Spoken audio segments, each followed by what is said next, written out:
The truth of the matter is, of course, that the real reason why we're in Syria, and largely that region, is to carry out wars for the state of Israel. The Jewish state of Israel has a long-term agenda of the Greater Israel Project, and to destabilize the surrounding nations and making sure that there is no form of representative Arab nationalist unity in which a strong leadership that represents the true interests of the people can emerge, and that the people themselves can enjoy some form of dignity and liberty in their lives. It's the West that has created the hotbed of Takfiri, fake Islam that allows these psychopaths to be armed by our governments and our allies, Qatar and Saudi Arabia first among them. And these psychopaths, of course, are not completely predictable. They will do a lot of what we like, but let's make no mistake about it.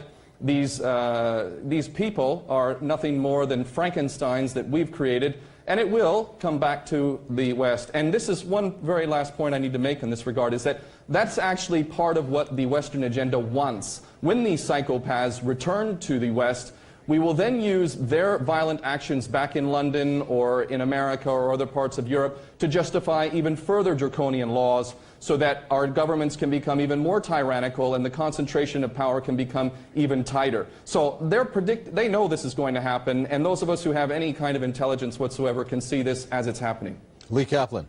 But the fact is that Syria is nothing more than a global chessboard agenda, and in that agenda there is a goal of destabilizing these nations surrounding Israel. Once they're destabilized, it is possible to go in, whether it's a year from now, 5 years from now, and get your puppets in place to be able to extract the resources, to be able to put in permanent military bases, and ultimately to have continuing and ongoing complete control over this region, which of course has profound utility for the purposes of empire, specifically with the energy reserves, and again with permanent military bases that will continue the policy of full spectrum dominance. There's no confusion here. Those of us who care about this world and actually want to see it move for the better are recognizing the obvious history of our birth nations in the West and what they have done. We are the biggest criminals of all, and it is us in the West who need to take care of our governments, because ultimately we are complicit with their crimes, and these crimes can hardly be measured. They are that hideous and they are that consistent.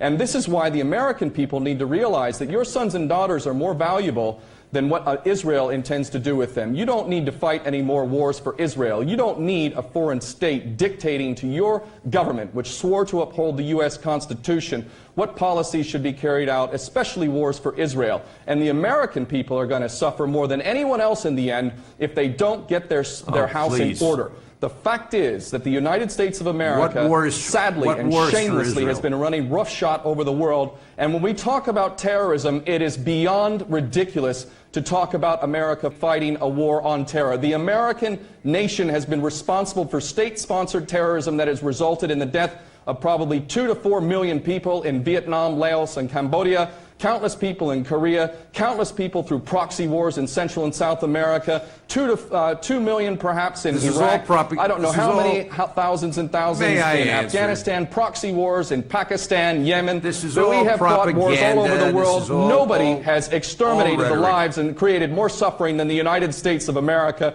and this is the truth. And at some point, the American people are going to have to face up to this truth, because it does the American people no good whatsoever to continue to bury their heads in the sand.